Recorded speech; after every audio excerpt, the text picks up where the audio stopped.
Hello friends, स्वागत है आपका हमारे चैनल कॉमर्स फैक्ट्स के अंदर। और बैंक रिकंसिलिएशन स्टेटमेंट की वीडियोस की कड़ी में ये तीसरी वीडियो है।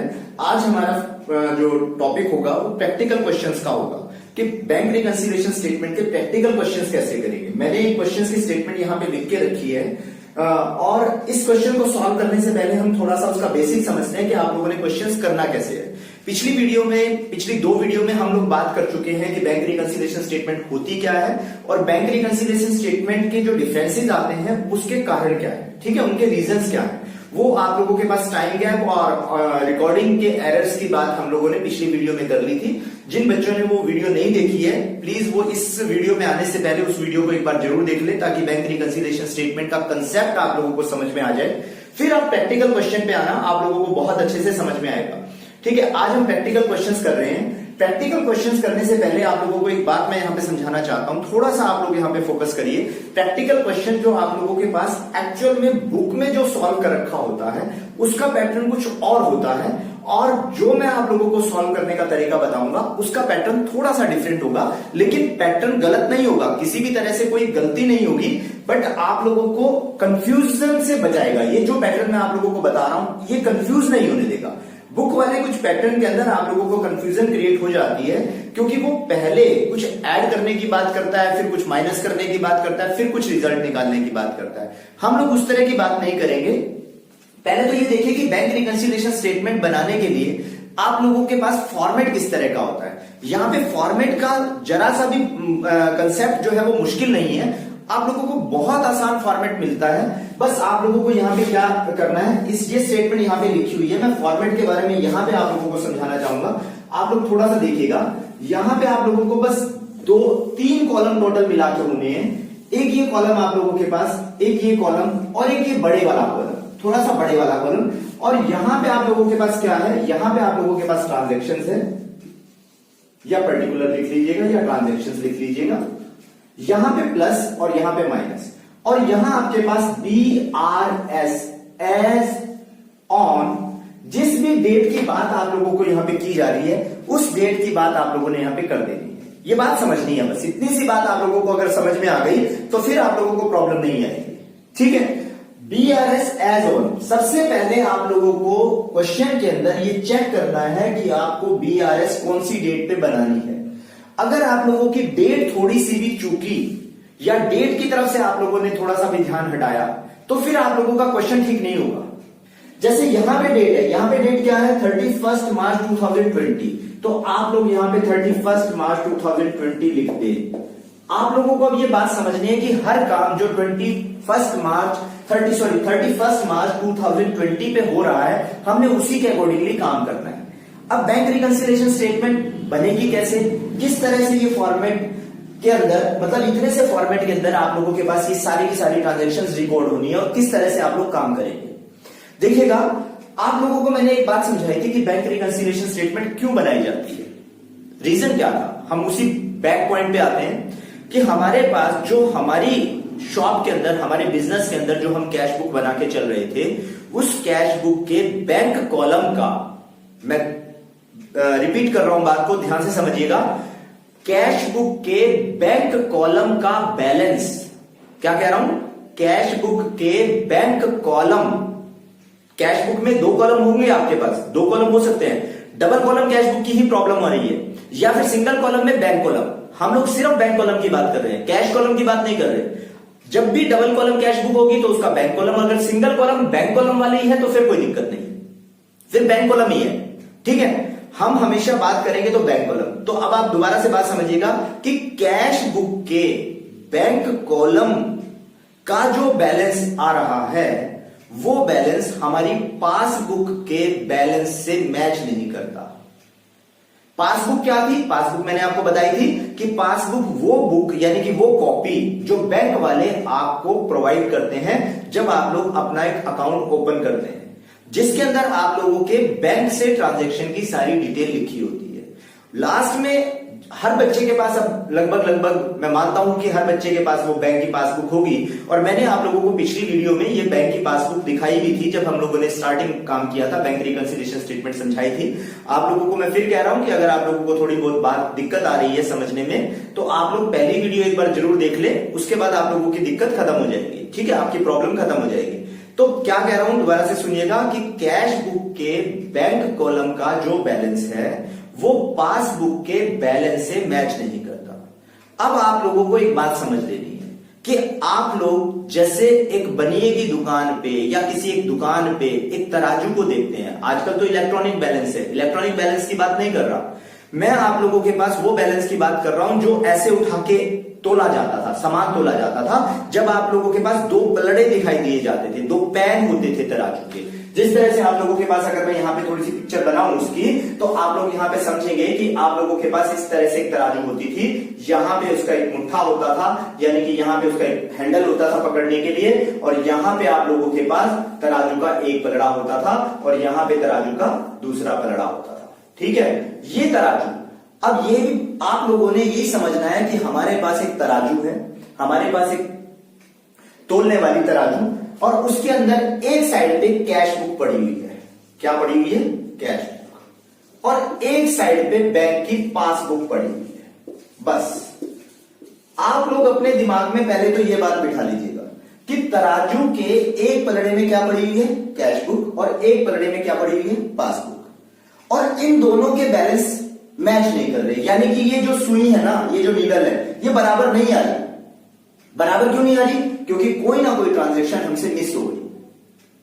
कोई ना कोई ट्रांजैक्शन या तो यहां लिखने रहेगी या यहां लिखनी रहेगी। अगर यहां लिखनी रह गई तब भी दिक्कत, यहां लिखनी रह गई तब भी दिक्कत, तो ये पलड़े ऊपर नीचे हो जाएंगे। आप लोगों को ये देखना है, ये चेक करना होगा कि ये पलड़े ऊपर नीचे किस कारण से हो रहे हैं और इन पलड़ों को बराबर कैसे करें। बस इतना सा खेल आप लोगों ने खेलना है। अगर इतनी सी बात आप लोगों के समझ में आ गई कि इन पलड़ों को बराबर कैसे करना है, तो बैंक रिकंसिलिएशन स्टेटमेंट के कोई भी क्वेश्चन हो वो गलत नहीं होंगे। अब बैंक रिकंसिलिएशन स्टेटमेंट के क्वेश्चन जो है वो 4 तरीके से चलते हैं। आप लोगों को एक बात समझाता हूं। आप लोगों के पास कैश बुक से चलने की होती है और 2 स्टेप आप लोगों के पास पासबुक से चलने की होते हैं।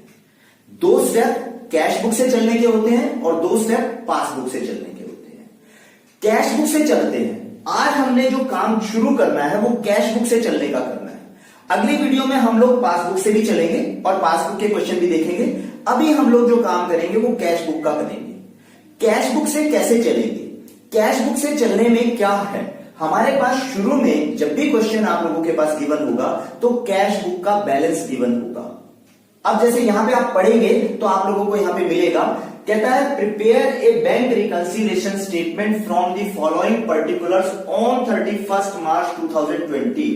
आप लोगों ने ये बनाना है। अब ये कैसे बनेगा ये देखिएगा। यहां पे पहली बात ही कहेगा वो कि debit balance as per bank column of cash book. मैं आपको फिर बार बार यहां पे फोकस करा रहा हूं कि जब भी आप लोगों के पास कैश बुक की बात आएगी तो कैश बुक के बैंक कॉलम की बात ही आनी है, कैश कॉलम की बात नहीं आनी, क्योंकि कैश कॉलम की तो चर्चा ही नहीं होनी। बैंक कॉलम के ऊपर का इफेक्ट देखना है। अभी वो क्या कह रहा है? Debit balance. डेबिट बैलेंस, यहां पे आप लोगों के पास 2 बैलेंस हो सकते हैं। कैश बुक के बैंक कॉलम के 2 बैलेंस हो सकते हैं। एक हो सकता है डेबिट, एक हो सकता है क्रेडिट। डेबिट बैलेंस का मतलब है कि हमारे पास हमारे हिसाब से बैंक में पैसे पड़े होने चाहिए। अगर क्रेडिट बैलेंस है तो इसका मतलब यह है कि हमारे हिसाब से बैंक में पैसे पड़े नहीं होने चाहिए, बल्कि बैंक वालों ने हमसे लेने, ओवरड्राफ्टिंग हुई पड़ी है। आप लोगों के पास यहां पे 2 बैलेंस हो सकते हैं। ऐसे ही आप लोगों के पास क्वेश्चन की स्टार्टिंग पासबुक से भी हो सकती है। पर आज हम किस पे चर्चा करेंगे? आज तो हमने कैश बुक के बैलेंस से चर्चा करनी है। और कौन से बैलेंस की? सिर्फ डेबिट बैलेंस की, क्रेडिट बैलेंस की भी नहीं। आज की जो वीडियो में आपके पास डिस्कशन होगी वो सिर्फ और सिर्फ डेबिट बैलेंस को लेके होगी। बस इतना ही काम करना है। अब डेबिट बैलेंस जब भी आप लोगों को दिखाई दे तो आप लोगों ने इसको समझना है पॉजिटिव बैलेंस, डब्बे का बैलेंस, यानी कि आप लोगों के डब्बे में कुछ पैसा पड़ा हुआ है और डब्बे में कुछ पैसा पड़ा हुआ है तो आपका अपना है, वो पॉजिटिव है। समझ में आ रही है मेरी बात आप लोगों को? यहां पे समझ में आ गई होगी। तो जब आप लोगों को यहां पे डेबिट बैलेंस दे रखा है तो आप इस फॉर्मेट में किस तरह से काम करेंगे, ये फॉर्मेट देखिएगा, ये फॉर्मेट समझिएगा। बस आप लोगों ने यहां पे शुरू में, मैं इसको रब कर रहा हूं, मैंने आप लोगों को बताया, अभी मैं आपको एक एक ट्रांजेक्शंस को इसी तराजू के पलड़े के अनुसार करके दिखाऊंगा। आप लोग समझिएगा बात। यहां पे मेरे पास स्पेस कम है, थोड़ा सा एडजस्ट कीजिएगा आप लोग और ध्यान दीजिएगा। हम लोगों ने यहां पे नंबर 1 डाल देना है, पूरी की पूरी बात यहां पे लिख देनी है, debit balance as per cash book. मैं शॉर्ट में लिख रहा हूं, थोड़ा सा ध्यान देना। और डेबिट बैलेंस मैंने आपको क्या बताया, डेबिट बैलेंस हमेशा पॉजिटिव बैलेंस होता है। तो आप लोगों ने पॉजिटिव के कॉलम में, मैंने यहां पे ऊपर 2 कॉलम बनाए हैं, 2 साइन डाले हैं, एक प्लस का एक माइनस का। आप लोगों ने भी बस इतना सा काम करना है, एक प्लस का साइन डाल लेना, एक माइनस का साइन डाल लेना, ठीक है? एक प्लस का साइन, एक माइनस का साइन। और जब ये प्लस का है, डेबिट बैलेंस है, तो आप लोगों ने ये 3,72,000 यहां पे लिख देने हैं। लिख दिया। अब उसके बाद आप लोगों का काम शुरू होगा, उसके बाद आप लोगों का काम शुरू होगा। मैंने आपको कहा कि कैश बुक का 2 बैलेंस आ सकते हैं, डेबिट भी और क्रेडिट भी। चलिए आज हम क्रेडिट की भी जिक्र कर लेते हैं। क्रेडिट में फर्क क्या आना है, अगर बाई चांस आप लोगों के पास यहां पे डेबिट की बजाय क्रेडिट बैलेंस लिखा आ जाए, फिर क्या? फिर बस इतना सा काम कि ये बैलेंस पॉजिटिव की बजाय नेगेटिव के कॉलम में लिख दो और कोई फर्क नहीं होने वाला। बाकी जो कैश बुक से काम करने का तरीका है उसमें कुछ भी चेंज नहीं है। सिर्फ करना क्या है, अगर आपके पास डेबिट की बजाय क्रेडिट बैलेंस दे रखा है तो आप लोगों ने पॉजिटिव की जगह पे नेगेटिव के कॉलम में लिख देना है। अब ये कभी कभी डेबिट की जगह पे आप लोगों को एक कंफ्यूजन क्रिएट करने के लिए जानबूझ के कभी कभी आप लोगों को फेवरेबल बैलेंस का नाम लिख देता है। कहता है ये फेवरेबल बैलेंस है, कैश बुक का फेवरेबल बैलेंस। फेवरेबल है तो इसका मतलब पॉजिटिव है। और कभी कभी वो पॉजिटिव बैलेंस ही लिख देता है, फिर तो है ही पॉजिटिव। आपको मेरी बात समझ में आ गई होगी। 3 नाम हो सकते हैं, डेबिट, फेवरेबल और पॉजिटिव। तीनों में से कोई भी दे रखा हो तो प्लस के कॉलम में, किसका? कैश बुक का। और अगर नेगेटिव दे रखा हो, ठीक है, क्रेडिट दे रखा हो, अनफेवरेबल बैलेंस दे रखा हो, तो तीनों का नेगेटिव है। मैंने आपको बताया कि डेबिट की जगह पे क्या दे रखा हो सकता है, क्रेडिट दे रखा हो सकता है। तो डेबिट की जगह पे अगर क्रेडिट दे रखा है तो भी आप लोगों के पास आपका क्या काम होगा, बस नेगेटिव में लिख दो। अनफेवरेबल दे रखा है तो भी नेगेटिव में लिख दो। नेगेटिव दे रखा है फिर तो आपको समझ में आ ही जाएगा, नेगेटिव लिख दो, ठीक है, नेगेटिव के कॉलम में लिख दो। अब आपको यहां तक बात समझ में आ गई कि जब भी बैलेंस आपके पास शुरू में आएगा, मतलब जो बैलेंस आएगा वो या तो पॉजिटिव में जाएगा या नेगेटिव में जाएगा। पॉजिटिव में कब जाएगा, डेबिट के होने पे और कैश बुक का डेबिट होने पे, और नेगेटिव में कब जाएगा, कैश बुक का क्रेडिट होने पे। आगे बढ़ते हैं। आगे क्या है, अब आप लोग यहां पे समझते जाइएगा। अब सेकेंड पॉइंट में उसने कहा है चेक इशूड। ध्यान से समझिएगा स्टेटमेंट क्या कहना चाहता है। Cheque issued to creditors, cheque issued to creditor but not yet presented to the bank for payment. मैंने आप लोगों को पिछले वीडियो में बताया था कि यही रीजन आप लोगों के पास रहने हैं, ऐसे ही कुछ रीजन आपके पास रहने हैं जिनकी वजह से बैंक का बैलेंस और कैश बुक का बैलेंस मैच नहीं कर रहा। उनमें से अब एक बात आ गई कि आप लोगों ने जब भी इशूड वर्ड आए तो इशूड का मतलब होता है कि हमने चेक किसी को दिया, हमने क्या किया, किसी को चेक दिया और क्या कहने के लिए, ले पेमेंट ले आना। लेकिन उसने क्या किया, वो चेक तो ले गया, चेक हमने इशू कर दिया अपने क्रेडिटर्स को जिससे हमने सामान लिया होगा और जिसको हमने पेमेंट करनी थी। अब वो चेक उसको दे दिया और उसको कहा कि जब पैसे ले लेना, लेकिन उसने क्या किया, उसने अभी तक वो बैंक में गया ही नहीं। यहां पे लाइन समझना है इसको, कहता है बट नॉट येट प्रेजेंटेड, अभी तक प्रेजेंट नहीं किया टू दी बैंक, बैंक में फॉर पेमेंट, पेमेंट लेने के लिए। अब समझना इस बात को, अगर आप लोग ये बात समझ रहे हो तो आप लोगों को अब तराजू बना देनी है। अब देखिएगा, मान लीजिएगा मैं यहां पे एक तराजू बनाता हूं, देखिएगा ध्यान से, मैंने एक तराजू बनाई। इस तराजू में मैंने क्या किया, इस तराजू में मैंने कैश बुक रख दिया और इस तराजू में मैंने पासबुक रख दी। ये कैश बुक रख दी और ये यहां पे मैंने पासबुक रख दी। अब देखिए मैं कहां से खड़ा हूं, पहले तो ये ध्यान देना है, मैं कैश बुक से चल रहा हूं तो मुझे कैश बुक की पलड़ा अपनी तरफ कर लेना है और कैश बुक के पलड़े में ही मैं कुछ चेंज कर पाऊंगा, इसमें कुछ सामान डाल पाऊं या निकाल पाऊं। अब देखो ये बैलेंस बराबर नहीं है, ये बैलेंस या तो ऊपर है या नीचे है। अब जब ऊपर है या नीचे है वो बराबर करना है बराबर कैसे करना है ये समझना है। हमने जब चेक इशू कर दिया होगा तो हमने इसमें से 72,000 माइनस कर दिए थे, समझना। लेकिन हुआ क्या, यहां पे वो 72,000 को माइनस किया ही नहीं, वो बंदा गया ही नहीं, तो बैंक वाला जो बैलेंस है वो ज्यादा मिलेगा आप लोगों को। और हम इधर कुछ नहीं करेंगे, इधर हम कुछ कर नहीं सकते, इधर तो बस हम देख सकते हैं। हमने सिर्फ देखना है कि पासबुक की तरफ क्या हुआ है, हमें जो भी करना है वो यहीं पे करना है। ये परिणाम हमें दे रखा है कि तुम इसी में से सामान को निकालो या इसमें और डालो, इसके लेवल को बराबर करो। अब सोचिए आपके पास दो पलड़े हैं, एक पलड़े में से सामान निकला हुआ था जिसकी वजह से ये पलड़ा हल्का हो गया। अगर यहां से भी सामान निकल जाता तो ये पलड़ा भी हल्का हो जाता और फिर बैलेंस बराबर हो जाता, लेकिन यहां पे निकला नहीं, जिसकी वजह से क्या हुआ कि ये पलड़ा हल्का हो गया और ये पलड़ा भारी रह गया। ये पलड़ा नीचे झुका हुआ है, भारी आपको पता है नीचे झुकता है और हल्के वाला ऊपर उठ जाता है। अब इसको बराबर करना है, इन दोनों को बराबर कैसे लाएं? ये नीचे झुका हुआ है, ये ऊपर है, समझना। अब इसके अंदर अगर मैं वजन रख दूं तो क्या होगा, ये नीचे हो जाएगा और ये पलड़ा भी इसके बराबर आ जाएगा। अब क्या कितना निकला हुआ इसमें से सामान, 72,000 रुपीज निकले हुए हैं। तो मैं अगर इसमें 72,000 रुपीज ऐड कर दूं तो क्या होगा, जो इफेक्ट इस पे पड़ा था वो खत्म, ये इसके बराबर आ जाएगा। तो इस पहली ट्रांजैक्शन से आपको ये समझ में आ गया कि मुझे ये जो बैलेंस है जो 72,000 का है, या तो मुझे प्लस के कॉलम में लिखना होता है या माइनस के, तो मैं कहां लिखूं? मेरा क्या रिजल्ट आया, मेरा आया प्लस का 72,000। तो मैंने बस यहां पे सेकंड ट्रांजैक्शन पूरी लिख के आप लोगों को मैं यहां पे समझा रहा हूं, 72,000 पूरी ट्रांजैक्शन लिख के आप लोगों ने यहां पे पूरी ट्रांजैक्शन लिख देनी है जो ये है, और इसकी जगह पे बस यहां पे 72,000 प्लस के कॉलम में लिख दो। क्या ये बात समझ में आई? अब अगली ट्रांजैक्शन पे आते हैं, डिविडेंड रिसीव्ड। थर्ड ट्रांजैक्शन को पकड़िएगा, dividend received by bank. Bank ने डिविडेंड रिसीव किया। डिविडेंड क्या होता है, जो शेयर के ऊपर हमें प्रॉफिट का हिस्सा मिलता है उसको हम डिविडेंड कहते हैं। हमने किसी कंपनी के शेयर ले रखे होंगे, वहां से हमारे पास डिविडेंड आया, उस डिविडेंड की बात कर रहा है वो डिविडेंड बैंक वालों के पास डायरेक्ट आ जाता है, लेकिन but not entered in cash book. अब समझिएगा, अब फिर इसी पलड़े को देखिएगा, इसी पलड़े को समझिएगा। इसी पलड़े को अगर आप समझ गए तो फिर दिक्कत नहीं आने वाली बस आपको।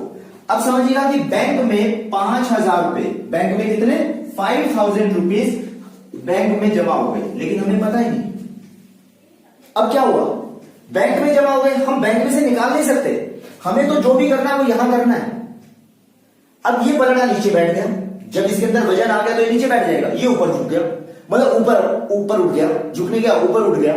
तो ऊपर उठने में क्या होगा, अब इसको बराबर करें, बराबर कैसे करें, इसको खींचो, इसको नीचे लाओ। कैसे नीचे लाए, इसमें वजन रख दो, कितना 5,000 का। तो यानी कि यहां भी आपने कैश बुक में क्या करना है, 5,000 पे ऐड कर देंगे। तो तीसरे कॉलम की भी आपने, तीसरे ट्रांजैक्शंस की भी आप लोगों ने क्या करनी है, बस तीसरे नंबर की पूरी बात लिखनी है, dividend received by bank but not entered in the cash book. मैं यहां पे ये पूरी लाइन नहीं लिख रहा क्योंकि मेरे पास स्पेस नहीं है। तो आप लोग जब अपना क्वेश्चन बनाएंगे, क्वेश्चन सॉल्व करेंगे, तो आप लोग ये पूरी लाइन लिखेंगे और इसका जो बैलेंस आपके पास था वो पॉजिटिव के कॉलम में लिख देंगे। और थोड़ा सा ध्यान रखें कि ये लिखना कैसे है, ये मैंने आप लोगों को बता रखा है कि यूनिट प्लेस के नीचे यूनिट प्लेस लिख दें और 10 के नीचे 10 और 100 के नीचे 100। उससे आगे भी चलते हैं। आगे कहता है interest allowed by bank. Allowed का मतलब होता है बैंक वालों ने इंटरेस्ट दिया। फिर समझिएगा, बैंक वालों ने इंटरेस्ट दिया, कितना दिया, 1,250 रुपीज। हमें नहीं पता, हमें पता ही नहीं चला कि बैंक वालों ने हमारे अकाउंट में 1,250 रुपए जमा करा दिए। अब क्या हुआ, बैंक वालों ने तो हमारे अकाउंट में 1,250 रुपए जमा कर दिए, हमें पता नहीं। कैश बुक, फिर कैश बुक का पलड़ा देखिए और पासबुक का पलड़ा देखिए, पासबुक का पलड़ा नीचे झुक जाएगा।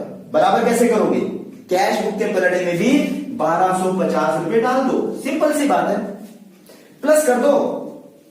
तो तीसरे वाली एंट्री और चौथे वाली एंट्री पे भी आप लोगों के पास क्या बनेगा, चौथे वाली ट्रांजैक्शन पे भी आप लोगों के पास क्या बनेगा, 1,250। ये आप लोगों ने ऐड कर देना है।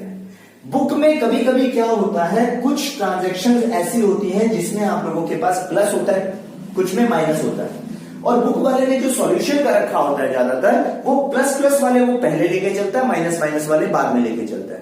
आप लोगों को इस बात की चिंता नहीं करनी कि ये प्लस का आ रहा है कि ये माइनस का आ रहा है। कभी कभी आपके पास ऐसी ट्रांजैक्शंस आएंगी जिसमें आपके पास बीच में प्लस का, बीच में माइनस का आ जाए, तो उसके लिए आपको चिंता करने की जरूरत नहीं। प्लस का है तो प्लस के कॉलम में लिख दो, माइनस का है तो माइनस के कॉलम में लिख दो।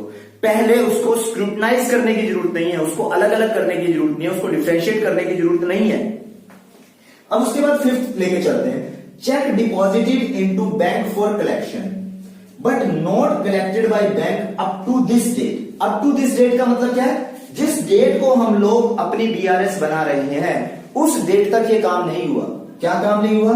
चेक हमने बैंक में कलेक्शन के लिए भेजा कि ये अकाउंट हमारे खाते, ये पैसे हमारे अकाउंट में जमा करा दो, लेकिन बैंक वालों ने अभी तक नहीं कराए।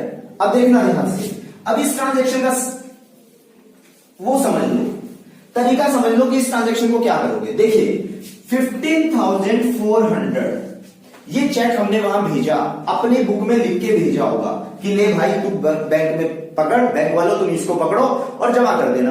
बैंक वालों ने अभी तक जमा ही नहीं किए, हम देख रहे हैं। अब जब तक ये पलड़ा, अब जैसे मैंने इसमें 15,400 रुपए डाल दिए तो ये पलड़ा नीचे झुक गया और ये पलड़ा ऊपर उठ गया। अगर ये बैंक में जमा हो जाते पैसे तो ये पलड़ा बराबर हो जाता, लेकिन बैंक वालों ने अभी तक जमा ही नहीं की। हम बैंक के उसमें तो कुछ भी नहीं कर सकते ना, बैंक वाले को नहीं कह सकते कि तू कर, क्योंकि हम अभी कहां से चल रहे हैं? कैश बुक से चल रहे हैं। तो हम क्या कहेंगे? हम इधर ही छेड़खानी करेंगे, जो भी करेंगे इधर ही चेंज करेंगे, जो भी करेंगे। अब इसको बराबर करो। इसमें अगर 15,400 रुपए डलने की वजह से ये नीचे झुका पड़ा है तो इसमें से 15,400 रुपए विड्रॉ कर लो, निकाल लो, यानी कि ये 15,400 रुपए माइनस कर दो। तो आप लोग देखोगे कि एक प्लस का एक माइनस का इफेक्ट खत्म। तो इसका मतलब जो ये फिफ्थ ट्रांजेक्शन है, इस फिफ्थ ट्रांजेक्शन को आप लोग क्या कर रहे हो? 15,400 15,400 को माइनस के कॉलम में लिख दो। बस इतना सा तो काम है, 15,400 को माइनस के कॉलम में लिख दो। आइए 6th पॉइंट पे चलते हैं। 6th पॉइंट क्या है? देखिएगा 6th पॉइंट में क्या कह रहा है? Bank charges 200 rupees. इसका मतलब क्या हुआ कि बैंक वालों ने 200 रुपए काट लिए। अब 200 रुपए उन्होंने काट लिए तो इसका मतलब आप लोग यहां पे समझना कि 200 रुपीज उन्होंने काट लिए, यहां से 200 रुपीज निकल गए, पर यहां से तो नहीं निकले, हमें पता ही नहीं था। तो जब हमें पता चला कि बैंक वालों ने 200 रुपीज काट लिए तो यहां पे हम लोगों ने लिख के देखा कि यार ये पलड़ा तो ऊपर उठ गया, हल्का हो गया। अब ये पलड़ा हल्का हो गया तो इस पलड़े को भी जब तक हल्का नहीं करोगे तब तक बराबर कैसे होगा? तो यहां पे भी आप लोग माइनस के 200 रुपीज, ठीक है, तो इसका मतलब बराबर हो गया। तो 6th ट्रांजेक्शन में आप लोगों को समझ में आ रही होगी कि ये 200 रुपए आप लोगों ने क्या करना है? माइनस के कॉलम में लिख देना है। माइनस नहीं लिखना, माइनस के कॉलम में लिखना है। प्लस नहीं लिखना, प्लस के कॉलम में लिखना है। जो भी प्लस का आएगा वो प्लस के कॉलम में आएगा, प्लस नहीं लिखना। ऐसे माइनस के कॉलम में आएगा, माइनस नहीं लिखना। अब उसके बाद अगली बात क्या कह रहा है? अगली बात देखिएगा, a cheque deposited into bank was dishonoured. हमने एक चेक डिपॉजिट करा दिया बैंक के अंदर, डिसऑनर हो गया, बट नो इंटीमेशन रिसीव्ड, और इंटीमेशन नहीं है। चेक कितने रुपए का था? 320 का। 320 रुपीज का। अब आप लोग यहां पे समझिएगा, इस ट्रांजेक्शन को समझिएगा। इस ट्रांजेक्शन में कह रहा है कि 320 रुपीज हम लोगों ने बैंक में डिपॉजिट कराए, हमारी तरफ से तो यहां पे जमा हो गए थे, बैंक में जमा ही नहीं हुए। क्यों नहीं हुए? क्योंकि वो चेक डिसऑनर हो गए। डिसऑनर होने का मतलब है कि बैंक में पैसे जमा नहीं हुए। अब यहां तो जमा नहीं हुए, यहां जमा हो रहे हैं। ये पलड़ा तो भारी हो गया, ये पलड़ा भारी हुआ नहीं, उतने वेट से भारी नहीं हुआ। उसमें हम वैसे नहीं कुछ कर सकते क्योंकि उसको तो हम सिर्फ देख सकते हैं। जब हम कैश बुक से चल रहे होते हैं तो हम पासबुक के पलड़े में कुछ नहीं कर सकते। तो अब आप लोग इसको बराबर कैसे करो? इसको बराबर करने का सिंपल सा तरीका, यहां से 320 रुपीज माइनस कर दो, तो ये 320 रुपीज भी माइनस के कॉलम में लिखे जाएंगे। क्या बात समझ में आ रही है? आगे चलते हैं। एक लास्ट की ट्रांजेक्शन आपके पास और है, कहता है बैंक पेड हाउस टैक्स। ये एच टैक्स लिखा हुआ है मैंने, ये इसका पूरा यहाँ पे जो वर्ड है ये है house tax, but no intimation received. अभी तक कोई इंटीमेशन नहीं आई। बैंक ने हमारे बिहाफ पे कोई हाउस टैक्स था वो जमा करा दिया। हमने बैंक वालों को क्या रखा होगा कि अगर हमारा बिजली का बिल आए, हाउस टैक्स आए या कोई फोन का बिल आए तो आप लोग पे कर दिया करें, विद इन टाइम आप लोग पे कर दिया करें। बैंक वाले हमारी इंस्ट्रक्शन के अकॉर्डिंगली वो पे कर देते हैं। अब क्या हुआ? 350 रुपीज का बैंक वालों ने यहां पे क्या किया? 350 रुपीज का पे कर दिया। अब पेमेंट हो गई 350 रुपीज की। अब सोचिए, अब वहां से तो 350 रुपीज निकल गए, लेकिन यहां से 350 रुपीज निकालने पड़ेंगे, तभी ये दोनों पलड़े बराबर होंगे। तो एक ट्रांजेक्शन में भी क्या कह रहा है, 7 ट्रांजेक्शन आप लोगों के पास ये थी, एक ट्रांजेक्शन में भी क्या कह रहा है, एक ट्रांजेक्शन में आपके पास 350 रुपीज माइनस के कॉलम में लिखे। क्या ये बात समझ में आ गई? सारी ट्रांजेक्शन आप लोगों को यहां पे समझ में आ गई कि किस किस तरह से आप लोगों ने ये ट्रांजेक्शन उसके अंदर बैंक रिकंसिलिएशन स्टेटमेंट में फिट करनी है। अब उसके बाद आखिरी काम क्या है? आखिरी काम यह है बेटा कि आप लोगों ने इसको टोटल करना है और इसको टोटल करना है, दोनों साइड का टोटल करते हैं। चलिए दोनों साइड का पहले टोटल करते हैं, टोटल करके देखते हैं कि कितना कितना आइटम आपके पास, कितना कितना टोटल वहां पे आता है। यहां पे आ गया 0, यहां पे आ गया 5, उसके बाद 2, यहां पे 2 आ गया, उसके बाद आ गया आपके पास 1 और 5 6, 6 और 2 8, 8 और 2 10, 0। उसके बाद आप लोगों के पास कितना आ गया, 1 और 7 8, 8 और 7 15 का 5, 1 और 3 4, 4,50,250 ये आप लोगों के पास टोटल आ गया। इसका टोटल देखते हैं, 0 5 2 7, और यहां पे आप लोगों के पास क्या आ गया, 3 3 6 और 2 8 और 4 12, 12 का 2 1, 1 और 5 6, और यहां पे 1, 16,270 रुपए ये आ गया आपके पास। अब आप लोगों ने क्या करना है, देखिएगा यहां का टोटल आपके पास ज्यादा आ रहा है, यहां का टोटल कम आ रहा है, इन दोनों का डिफरेंस ले लेते हैं। ये डिफरेंस आपके पास कितना आया, 4,50,250, और यहां पे कितना आया, 16,270, ये आपके पास टोटल आया। 0 15 में से 7 गए 8, और यहां पे आपके पास आ गया कितना मिला, 11 में से 2 गए 9, और यहां पे 9 में से 6 गया 3, और यहां पे 5 में से गया 4 और 4, 4,43,980 रुपए का टोटल ये बचा, 4,43,980 रुपए। अब आप लोग थोड़ा सा ध्यान देना, बहुत इंपॉर्टेंट बात है।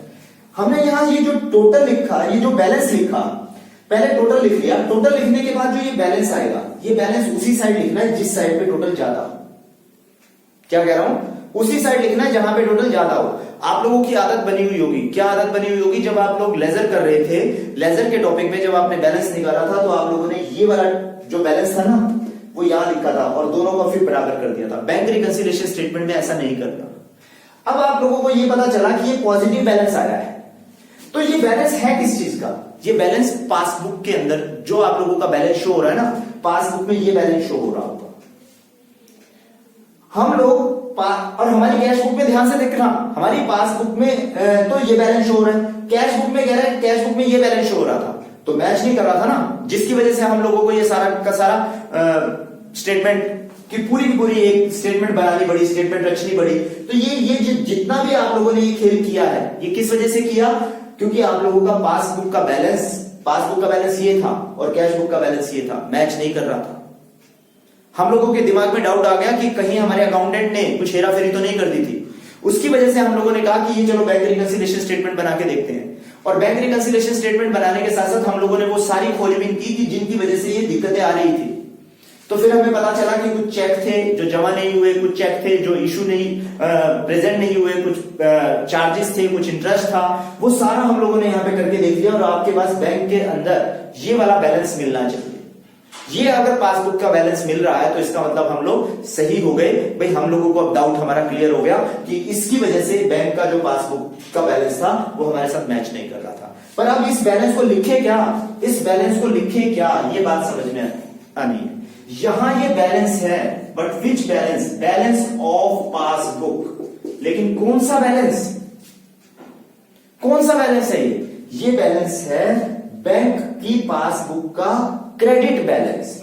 अगर यहां पे डेबिट बैलेंस चल रहा है तो ये है क्रेडिट बैलेंस। विच बैलेंस, क्रेडिट बैलेंस। बात समझना, ये क्रेडिट बैलेंस ऑफ पासबुक है, ठीक है। तो आप लोगों को ये यहां पे रिजल्ट लेके आना होता है, समझ में आ गई बात। ये बस इतना काम आप लोगों का ये बैंक रिकंसिलिएशन स्टेटमेंट का काम रहेगा, और इतना काम आप लोगों ने करना है। कल एक नेक्स्ट वीडियो के अंदर हम लोग डेबिट की जगह पे क्रेडिट बैलेंस लेके चलेंगे, credit balance as per bank column of cash book, ठीक है। एक क्वेश्चन और करेंगे जिससे आप लोगों को और क्लैरिफाई हो जाएगा कि बैंक रिकंसिलिएशन स्टेटमेंट कैसे बनाते हैं। हम लोग इस सीरीज के अंदर कम से कम 4 क्वेश्चन लेके चलेंगे। 2 क्वेश्चन आप लोगों को मैं यहाँ पे कैश बुक से लेके कराऊंगा और 2 क्वेश्चन आप लोगों को पासबुक से कम कराएंगे। और फिर भी अगर आपको कोई प्रॉब्लम आती है, यानी कि इन क्वेश्चनों को करने में कोई प्रॉब्लम आती है, तो आप लोग मुझे डायरेक्टली फोन कर सकते हैं। फोन पे आप असिस्टेंस ले सकते हैं। किसी भी तरह का कोई डाउट है आप लोगों को फोन करिए। आप लोग बिल्कुल एकदम से संकोच होकर फोन कर सकते हैं। किसी भी तरह की कोई प्रॉब्लम नहीं होगी आपको। आप लोगों को पूरा आपका डाउट क्लियर कर दिया जाएगा। और अगर आप कमेंट सेक्शन में लिख के पूछना चाहें तो कमेंट सेक्शन में लिख दीजिएगा। और अगर आप लोगों को ये वीडियो पसंद आ रही है तो आप लोग चैनल को सब्सक्राइब जरूर कर दें और इसको लाइक करें। ठीक है, thank you for watching this video. मिलते हैं फिर नेक्स्ट वीडियो में।